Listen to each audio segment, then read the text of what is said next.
स्वागत है इस बेहद खास और एग्जाम फोकस विश्लेषण में। आज हम बिहार के भौतिक भूगोल यानी फिजिकल ज्योग्राफी की गहराइयों में उतरने वाले हैं।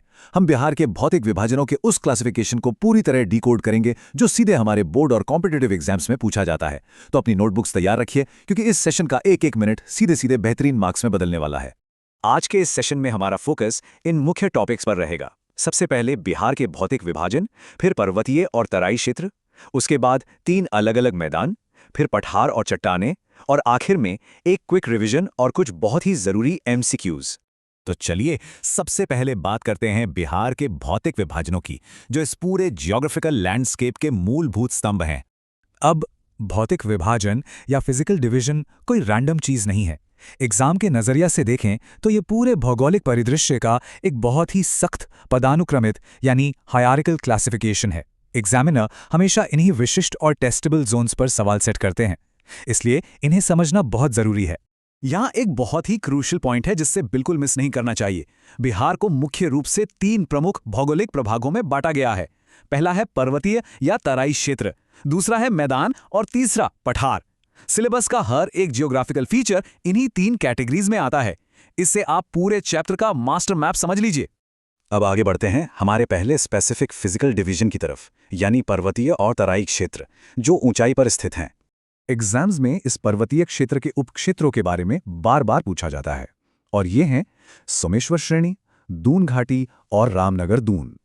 जैसे ही तराई या पर्वतीय क्षेत्र का सवाल पेपर में दिखे, दिमाग में तुरंत ये 3 नाम फ्लैश होने चाहिए। ये इस पूरे इलाके की भौगोलिक पहचान है। यहाँ ध्यान देने वाली बात यह है कि सोमेश्वर श्रेणी और दून घाटी इस पहली कैटेगरी के लिए एक बहुत ही मजबूत जियोग्राफिक फाउंडेशन तैयार करते हैं। ये महज नाम नहीं है, बल्कि तराई क्लासिफिकेशन के डिफाइनिंग जियोग्राफिक एंकर्स हैं। अगर शॉर्ट आंसर सवालों में इन्हें मेंशन कर दिया तो समझिए फुल मार्क्स पक्के। और हाँ, ये नंबर 3 हमेशा याद रखना है। इस पर्वतीय और तराई क्षेत्र में कुल 3 विशिष्ट संरचनाएं हैं। एग्जाम के प्रेशर में भी सोमेश्वर श्रेणी और दून घाटी के साथ साथ इस तीसरे नाम यानी रामनगर दून को बिल्कुल नहीं भूलना है। तराई क्षेत्रों की ऊंचाई से नीचे उतरते हैं और बात करते हैं सबसे विशाल भौगोलिक कैटेगरी की, यानी मध्य के विशाल मैदान। हमारा सिलेबस इन मध्य के मैदानों को बहुत ही स्ट्रिक्टली 2 अलग अलग हिस्सों में बांटता है, उत्तरी गंगा का मैदान और दक्षिणी गंगा का मैदान। ये डिवीजन इतना बेसिक और जरूरी है कि इसके बिना मैदानी भूगोल का कोई भी आंसर एकदम अधूरा माना जाएगा। और इस बंटवारे का कारण बिल्कुल साफ है। ये मैदान पूरी तरह से गंगा नदी के साथ अपने स्थानिक संबंध या कहें स्पेशल रिलेशनशिप से डिफाइन होते हैं। गंगा नदी ही वो धुरी है जो इस पूरे इलाके को सख्त उत्तरी और दक्षिणी जोन्स में एकदम बीच से काटती है। वर्णनात्मक सवालों में इस बाइनरी क्लासिफिकेशन को जरूर हाईलाइट करना चाहिए। एग्जामिनर यही कीवर्ड्स ढूंढते हैं।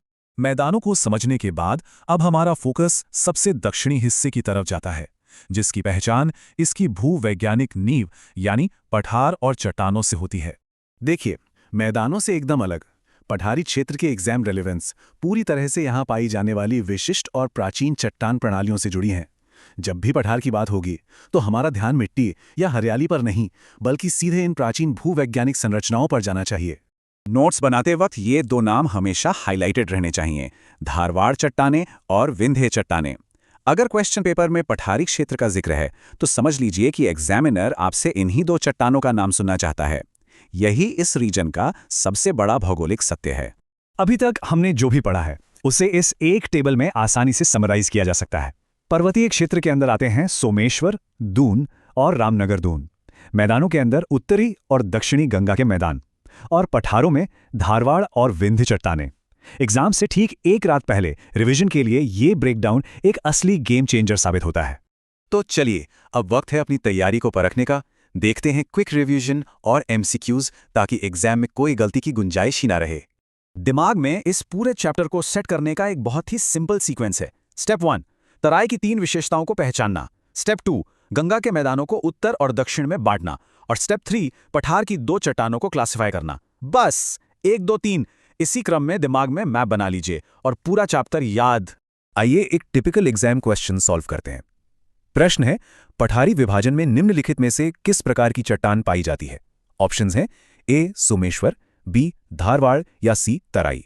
अभी हमने इस भूवैज्ञानिक नींव पर बात की थी, जरा सोचिए। बिल्कुल सही जवाब है बी धारवाड़। जिसने भी ये ऑप्शन सोचा है उसकी तैयारी एकदम सॉलिड चल रही है। जैसा कि हमने डिस्कस किया था, धारवाड़ और विंध्य चट्टानें ही पठारी क्षेत्र को डिफाइन करती हैं, जबकि सोमेश्वर और तराई तो उत्तरी पर्वतीय क्षेत्र का हिस्सा है। अब एक और क्रूशियल प्रैक्टिस क्वेश्चन देखते हैं। ये उस भौगोलिक बाइनरी पर बेस्ड है जिस पर हमने बहुत जोर दिया था। प्रश्न है, उत्तर और दक्षिण विभाजन किस भौतिक श्रेणी से जुड़े हैं? ऑप्शंस हैं ए पर्वतीय, बी पठार या सी मैदान। और इसका एकदम सीधा सा जवाब है सी मैदान। हमने देखा था कि मैदानी प्रभाग ही संरचनात्मक रूप से उत्तरी गंगा और दक्षिणी गंगा क्षेत्रों में बटा हुआ है। ये कॉन्सेप्ट सभी के लिए बिल्कुल क्रिस्टल क्लियर होना चाहिए। तो इस पूरे विश्लेषण के अंत में एक बहुत ही दिलचस्प सवाल सामने आता है।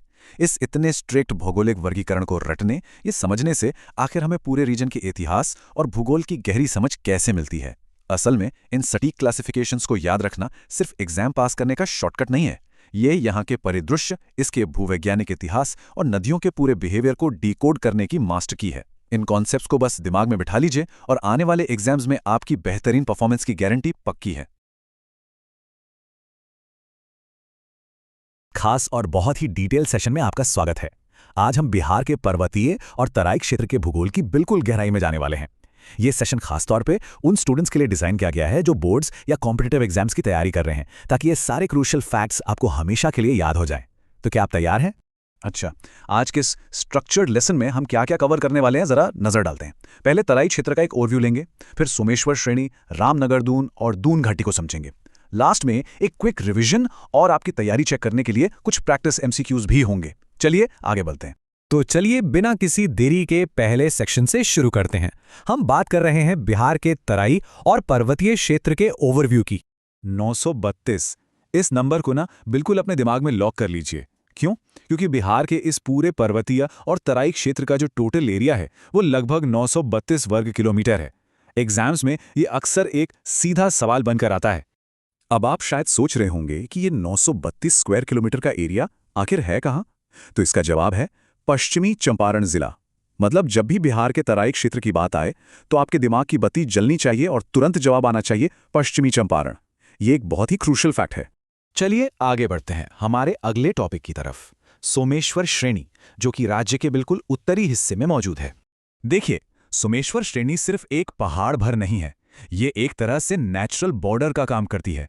ये नेपाल और बिहार के बीच की बाउंड्री तय करती है। और सबसे खास बात, इसे बिहार की सबसे ऊंची चोटी होने का रुतबा हासिल है। बिल्कुल टॉप पर है ये। अब अगर ये सबसे ऊंची चोटी है तो इसकी हाइट कितनी होगी? 874 मीटर्स। जी हां, 874 मीटर्स। मैं चाहूंगा कि आप इसे तुरंत अपने नोट्स में लिख लें।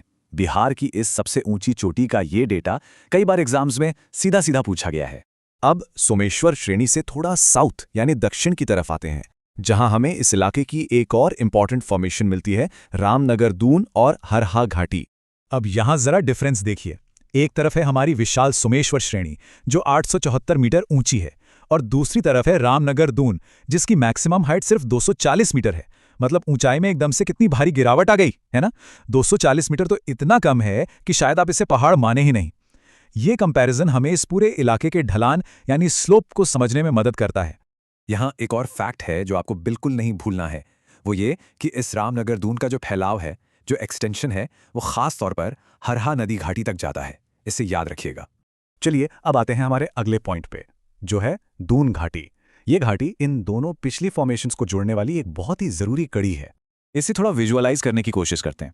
अगर आप नॉर्थ से साउथ की तरफ देखें तो सबसे ऊपर नॉर्थ में है सोमेश्वर श्रेणी, सबसे नीचे साउथ में है रामनगर दून, और इन दोनों के बिल्कुल बीच में एक सैंडविच की तरह हमारी दून घाटी बैठी हुई है। मैप क्लियर हुआ दिमाग में? अब जो मैं बताने जा रहा हूं उसे बिल्कुल स्टार मार्क कर लीजिए। दून घाटी को ना हरहा नदी घाटी भी कहा जाता है। एग्जामिनर्स अक्सर क्या करते हैं, वो आपको कंफ्यूज करने के लिए सवाल में दून घाटी की जगह हरहा नदी की घाटी लिख देते हैं। तो आपको ये दोनों ही नाम एकदम रटे हुए होने चाहिए। तो थ्योरी तो हमने समझ ली, अब समय है एक क्विक और हाई यील्ड रिवीजन का, ताकि एग्जाम से पहले ये सारे नंबर्स और लोकेशंस आपके दिमाग में एकदम फिक्स हो जाएं। फटाफट मेरे साथ इन पॉइंट्स को रिवाइज कीजिए। पहला, टोटल एरिया कितना था? 932 स्क्वायर किलोमीटर, जो कि पश्चिमी चंपारण में है। दूसरा, सोमेश्वर श्रेणी जो नेपाल का बॉर्डर बनाती है और जिसकी हाइट 874 मीटर है। तीसरा, रामनगर दून जिसकी मैक्सिमम हाइट है 240 मीटर। और चौथा पॉइंट दून घाटी, जिसे हरहार नदी की घाटी भी कहते हैं, ये सोमेश्वर और रामनगर दून के बिल्कुल बीच में है। सब कुछ याद आ गया? अब बारी है थोड़े एक्टिव रिकॉल की। देखते हैं कि आपने इस सेशन से कितनी चीजें याद रखी हैं। तो चलिए अपने एग्जाम प्रैक्टिस एमसीक्यू स्टार्ट करते हैं। ये रहा आपका पहला और बहुत ही इंपॉर्टेंट सवाल। बिहार की सबसे ऊंची चोटी कौन सी है और इसकी एग्जैक्ट हाइट कितनी है? कुछ सेकंड्स लीजिए और अपने दिमाग में सही जवाब सोचिए। अगर आपने सोमेश्वर श्रेणी सोचा था तो आप बिल्कुल सही हैं और हाइट है 874 मीटर्स। साथ ही ये भी मत भूलिएगा कि यही वो चोटी है जो नेपाल के साथ हमारा बॉर्डर भी तय करती है। बढ़ते हैं दूसरे सवाल की तरफ। ये आपकी स्पेशल अंडरस्टैंडिंग यानी लोकेशन वाली समझ को चेक करेगा जो हमने अभी मैप की थी। दून घाटी ज्योग्राफिकली किन दो प्रमुख संरचनाओं के बीच स्थित है? इसका सही जवाब है सोमेश्वर श्रेणी और रामनगर दून के बीच। अगर आपको वो सैंडविच वाला एग्जाम्पल याद है तो आपने नॉर्थ से साउथ का ये पूरा लेआउट बिल्कुल सही गेस किया होगा। चलिए अब आते हैं आखिरी सवाल पर। ये थोड़ा ट्रिकी है और टर्मिनोलॉजी पर बेस्ड है ताकि ये पक्का हो सके कि आपको हर एक शब्द याद है। दून घाटी का दूसरा नाम क्या है?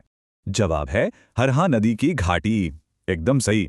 और हाँ, इसे इस फैक्ट के साथ भी कनेक्ट करके याद रखिएगा कि रामनगर दून का जो एक्सटेंशन है वो भी इसी नदी घाटी में है।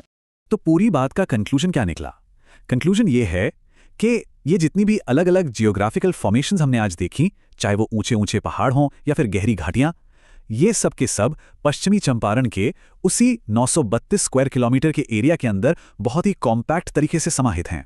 इस सेशन को खत्म करने से पहले मैं आपको एक सवाल के साथ छोड़ना चाहता हूं। इन स्पेसिफिक ज्योग्राफिकल बाउंड्रीज को याद रखने से आपको बिहार की बाकी कॉम्प्लेक्स ज्योग्राफी को समझने में आखिर कैसे मदद मिलेगी? जरा इस पर सोचिएगा। इस स्ट्रक्चर्ड नॉलेज का इस्तेमाल करें और अपने आने वाले एग्जाम्स में बिल्कुल झंडे गाड़ दें। पढ़ते रहिए और ये सीखने का शानदार सिलसिला ऐसे ही जारी रखिए। इस खास एग्जाम ओरिएंटेड एक्सप्लेनर में आज हम बिहार की ज्योग्राफी और खास तौर पर यहाँ की स्थलाकृति और मैदानों का पूरा विश्लेषण करने वाले हैं। मतलब अगर बोर्ड या कॉम्पिटिटिव एग्जाम्स की तैयारी चल रही है तो ये एक्सप्लेनर एकदम परफेक्ट है। इसे देखने के बाद शायद ही किसी टेक्स्ट बुक को दोबारा पलटने की जरूरत पड़ेगी। तो चलिए बिना किसी देरी के शुरू करते हैं। सबसे पहले इस नंबर को देखिए, 96%। ये कोई मामूली सा आंकड़ा नहीं है, ये बिहार की असली ज्योग्राफिकल आइडेंटिटी है। राज्य का कुल 96% हिस्सा पूरी तरह से मैदानी है, एकदम फ्लैट। सोचिए, लगभग पूरा का पूरा राज्य ही एक विशाल मैदान है। एग्जाम के नजरिए से ना ये सीधा सीधा एक नंबर का सवाल है, तो इसे एकदम दिमाग में छाप लेना चाहिए। आज के इस एक्सप्लेनर का फ्लो कुछ ऐसा रहेगा। सबसे पहले स्थलाकृति की रूपरेखा, फिर मानचित्र का विभाजन, उसके बाद उत्तरी गंगा का मैदान, फिर दक्षिणी गंगा का मैदान और आखिर में एक क्विक रिवीजन समरी के साथ साथ कुछ बोर्ड एग्जाम प्रैक्टिस भी होगी। चलिए सीधे अपने पहले टॉपिक पर आते हैं, टोपोग्राफी ओवरव्यू यानी स्थलाकृति की रूपरेखा। अब सबसे बड़ा सवाल ये उठता है कि आखिर इतना विशाल मैदानी इलाका, ये 96% हिस्सा बना कैसे? इसका एकदम सॉलिड और साइंटिफिक जवाब है निक्षेप, जिसे अंग्रेजी में डिपॉजिट्स कहते हैं। गंगा और उसकी तमाम सहायक नदियां सदियों से पहाड़ों से गाद और मिट्टी बहाकर ला रही हैं। जब ये नदियां समतल इलाकों में पहुंचती हैं तो अपने साथ लाई गई उस बेहद उपजाऊ मिट्टी को यहां बिछा देती हैं। बस इसी कंटिन्यूअस प्रोसेस से इस पूरे मैदान का निर्माण हुआ है। और हाँ, एग्जाम्स में अक्सर ये डायरेक्ट क्वेश्चन आता है कि इन मैदानों के निर्माण का प्राइमरी मैकेनिज्म क्या है? तो जवाब एकदम क्लियर होना चाहिए, गंगा और उसकी सहायक नदियों का निक्षेप। आइए अब आगे बढ़ते हैं अपने दूसरे हिस्से की तरफ, मानचित्र का विभाजन। यहाँ पर जो सबसे दिलचस्प बात है ना वो ये कि खुद गंगा नदी बिहार को दो बड़े और मेन जियोग्राफिकल हिस्सों में बांट देती है। नदी के बहाव के बिल्कुल बीच से गुजरने के कारण ये पूरा विशाल मैदान दो भागों में डिवाइड हो जाता है, उत्तरी गंगा का मैदान और दक्षिणी गंगा का मैदान। बस यही वो बेसिक ढांचा है जिस पर इस चैप्टर के बाकी सारे कॉन्सेप्ट्स टिके हैं। इसे याद रखना बहुत जरूरी है। चलिए अब तीसरे टॉपिक पर फोकस करते हैं, उत्तरी गंगा का मैदान। अगर मैप के उत्तरी हिस्से यानी नॉर्थ साइड को ध्यान से देखा जाए तो इसे मेनली 3 सब रीजन में बांटा गया है। इन्हें दोआब कहते हैं। अब ये दोआब क्या होता है? सिंपल है, दो नदियों के बीच की बहुत ही उपजाऊ जमीन। ये 3 उत्तरी दोआब हैं। पहला घाघरा गंडक दोआब, दूसरा कोसी महानंदा दोआब और तीसरा गंडक कोसी दोआब। ये नाम सीधे सीधे उन नदियों के नाम पर हैं जो इन इलाकों को बनाती हैं। अगर इन्हें इसी सीक्वेंस में याद कर लिया जाए ना तो एमसीक्यू वाले क्वेश्चंस तो चुटकियों में सॉल्व हो जाएंगे। तो अब शिफ्ट होते हैं अपने चौथे भाग की ओर, दक्षिणी गंगा का मैदान। बिल्कुल उत्तर की ही तरह जब हम दक्षिण यानी साउथ की तरफ आते हैं तो इस मैदान को भी 3 प्रमुख हिस्सों में कैटेगराइज किया जाता है। यहाँ ध्यान देने वाली बात है, पहला है गंगा सोन दोआब, फिर आता है अंग का मैदान और तीसरा है मगध का मैदान। कमाल की बात यह है कि ये तीनों नाम सिर्फ ज्योग्राफिकली ही नहीं बल्कि हिस्टोरिकली भी बहुत बहुत इंपॉर्टेंट है। बोर्ड एग्जाम्स में अक्सर मैच द फॉलोइंग में या फिर सीधे तौर पर इन रीजन्स को पहचानने के लिए पूछ लिया जाता है, तो इन्हें पूरी एक्यूरेसी के साथ याद रखना एकदम मस्ट है। अब वक्त है हमारे 5वें सेक्शन का, क्विक रिवीजन समरी। जो भी फैक्ट्स अभी तक डिस्कस हुए हैं उन्हें लॉन्ग टर्म मेमोरी में सेट करने का सबसे बेस्ट साइंटिफिक तरीका है एक आमने सामने वाला कंपैरिजन। चलिए देखते हैं। उत्तरी मैदान में आते हैं घाघरा गंडक, कोसी महानंदा और गंडक कोसी। वहीं दूसरी तरफ दक्षिणी मैदान में आते हैं गंगा सोन, अंग और मगध। जब भी एग्जाम में कोई क्लासिफिकेशन वाला सवाल आए तो बस इसी टेबल को दिमाग में इमेजिन कर लेना है। ये इन सारे दोआब और मैदानों को याद रखने की सबसे अचूक ट्रिक है। और अब आ गए हैं हम अपने आखिरी और सबसे जरूरी हिस्से पर, छठा सेक्शन, बोर्ड एग्जाम प्रैक्टिस। देखिए, कॉन्सेप्ट्स पढ़ लेना एक बात है, लेकिन एग्जाम टाइम में उसे रिकॉल कर पाना वो एकदम अलग गेम है। तो चलिए एक छोटा सा टेस्ट लेते हैं। पहला सवाल, बिहार के कुल भूभाग का कितना प्रतिशत हिस्सा मैदानी है और इसके निर्माण का मेन सोर्स क्या है? इसके जवाब के लिए मेंटली कुछ सेकंड्स का समय लीजिए। याद कीजिए वो सबसे पहला आंकड़ा जो हमने डिस्कस किया था। एकदम सही जवाब है कुल भूभाग का 96% हिस्सा, और ये बना है गंगा और उसके सहायक नदियों के निक्षेप यानी डिपॉजिट से। ये एक ऐसा बेसिक और पावरफुल फैक्ट है जिस पर इस चैप्टर के आधे से ज्यादा सवाल बेस्ड होते हैं। इसे भूलने का तो कोई चांस ही नहीं होना चाहिए। आइए अब एक और प्रैक्टिस क्वेश्चन देखते हैं जो थोड़ी स्पेशल मेमोरी टेस्ट करेगा। सवाल है, अंग और मगध के मैदानों के साथ दक्षिणी गंगा के मैदान में कौन सा खास दोआब स्थित है? जरा दिमाग पर जोर डालिए। दक्षिणी हिस्से में वो तीसरा नाम कौन सा था? हाँ बिल्कुल, इसका सही जवाब है गंगा सोन दोआब। यहाँ क्रूशियल पॉइंट ये है कि इन रीजन्स को एकदम सटीक याद रखना ही एग्जाम में पूरे मार्क्स की गारंटी है। नॉर्थ और साउथ के दोआबों के बीच कोई कंफ्यूजन न होना एक सॉलिड और टॉप लेवल प्रिपरेशन की निशानी है।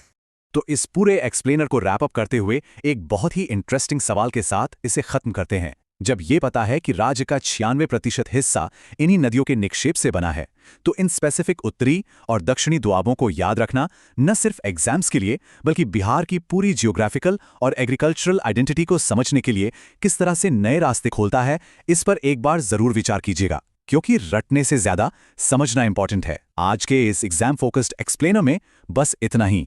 अच्छे से पढ़ते रहिए और तैयारी एकदम सॉलिड रखिए।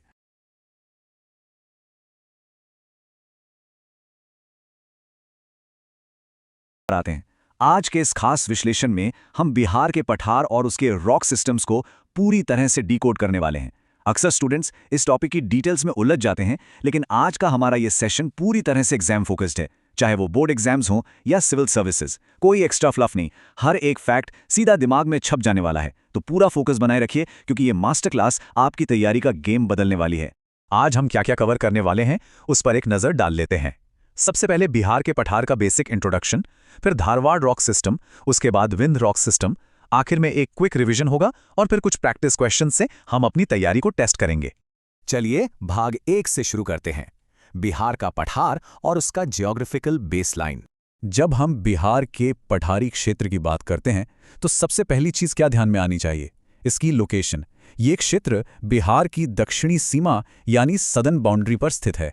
एग्जाम्स में अक्सर ईस्ट, वेस्ट, नॉर्थ देकर कंफ्यूज किया जाता है, इसलिए ये साउथ याद रखना क्रूशल है। और दूसरी सबसे जरूरी बात, ये क्षेत्र स्पष्ट रूप से झारखंड के साथ अपना बॉर्डर शेयर करता है। तो जब भी बिहार का मैप इमेजिन करें तो साउथ में झारखंड का ये बॉर्डर एकदम क्लियर होना चाहिए।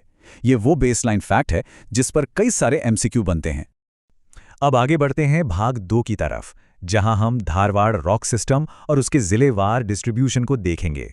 धारवाड़ चट्टानें, ये नाम सुनते ही दिमाग में 4 जिलों का एक पक्का क्लस्टर आ जाना चाहिए। वो जिले कौन से हैं? मुंगेर, जमुई, नवादा और गया। बस इन 4 नामों को एक साथ लॉक कर लीजिए।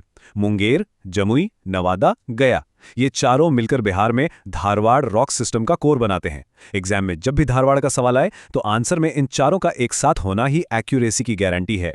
धारवाड़ के बाद अब आते हैं भाग 3 पर, विंध्य रॉक सिस्टम और उसका डिस्ट्रीब्यूशन। विंध्य चट्टानें धारवाड़ से बिल्कुल अलग हैं। इनका एरिया बहुत ही स्पेसिफिक है और इसमें सिर्फ 2 जिले शामिल हैं, कैमूर और रोहतास। जहां धारवाड़ में 4 जिले थे, वहीं विंध्य में सिर्फ ये 2 जिले हैं। जब भी विंध्य रॉक सिस्टम का जिक्र हो तो ये कैमूर और रोहतास की जोड़ी तुरंत क्लिक करनी चाहिए। ये जियोग्राफिकल शिफ्ट एग्जामिनर्स का फेवरेट टॉपिक है, इसलिए इसे बिल्कुल मिस नहीं करना है। अब इन दोनों सिस्टम्स को आमने सामने रख के देखते हैं। एक तरफ है धारवाड़ सिस्टम, मुंगेर, जमुई, नवादा और गया के साथ, और दूसरी तरफ है विंध्य सिस्टम, कैमूर और रोहतास के साथ। एग्जाम्स में सबसे ज्यादा गलतियां यहीं होती हैं। ऑप्शंस को मिक्स करके कंफ्यूज किया जाता है। लेकिन अगर दोनों के बीच का ये सटीक अंतर क्लियर है तो कोई भी ट्रिकी क्वेश्चन फंसा नहीं सकता। अब तक जो कुछ भी देखा उसे भाग 4 में फटाफट रिवाइज कर लेते हैं। चलिए, आज के 3 सबसे बड़े टेकअवेज नोट कर लीजिए। पहला, पठारी क्षेत्र की दक्षिणी सीमा झारखंड से लगती है। दूसरा, धारवाड़ चट्टानें मुंगेर, जमुई, नवादा और गया में मिलती हैं। और तीसरा, विंध्य चट्टानें सिर्फ कैमूर और रोहतास में हैं। बस अगर ये 3 पॉइंट सॉलिड हैं तो इस टॉपिक से जुड़ा कोई भी सवाल गलत नहीं होगा। ये डेटा सीधा सीधा मार्क्स स्कोर करवाता है। थ्योरी हो गई, अब बढ़ते हैं भाग 5 की तरफ। ये है हमारा एक्टिव रिकॉल असेसमेंट, यानी प्रैक्टिस टाइम। पहला सवाल, विंध्य चट्टानें किन जिलों में पाई जाती हैं? जरा याद करने की कोशिश कीजिए। ये सिर्फ 2 जिलों का एक बहुत ही स्पेसिफिक ग्रुप था। और सही जवाब है कैमूर और रोहतास जिले। अगर दिमाग में यही 2 नाम आए थे तो इसका मतलब है कि कॉन्सेप्ट एकदम सही से सेट हो गया है। चलिए दूसरे सवाल पर आते हैं। किन जिलों में धारवाड़ चट्टानें मौजूद हैं? उस 4 जिलों वाले बड़े क्लस्टर को याद कीजिए जो हमने डिस्कस किया था। बिल्कुल सही जवाब है मुंगेर, जमुई, नवादा और गया जिले। ये चारों नाम एक साथ याद होना ही इस बात का प्रूफ है कि तैयारी एकदम सटीक है। और अब आखिरी सवाल, ये बिल्कुल बेसिक ज्योग्राफिकल डेटा से है। बिहार के पठारी क्षेत्र की दक्षिणी सीमा किस राज्य के साथ अपनी सीमा साझा करती है? वो स्टेट कौन सा है? एकदम सही जवाब है झारखंड। इसी के साथ हमने इस पठारी क्षेत्र के जियोग्राफिकल कॉन्टेक्स्ट को पूरी तरह से मास्टर कर लिया है। सेशन खत्म करने से पहले एक सवाल सोचने के लिए छोड़ते हैं। इस तरह के एकदम स्पेसिफिक जिलेवार डेटा को याद करने से बोर्ड्स या सिविल सर्विसेज में आखिर क्या फायदा होता है? देखिए, आज के भारी कंपटीशन में ऊपर की नॉलेज से काम नहीं चलता। जब मुंगेर और कैमूर का ज्योग्राफिकल डिफरेंस एकदम सटीक पता होता है तो एग्जाम्स में तुक्के नहीं लगाने पड़ते, बल्कि कॉन्फिडेंस के साथ सही आंसर मार्क किया जाता है। यही वो एक्यूरेसी है जो टॉपर्स को बाकी सबसे अलग बनाती है। इसी अनुशासन के साथ पढ़ते रहिए, सफलता निश्चित है।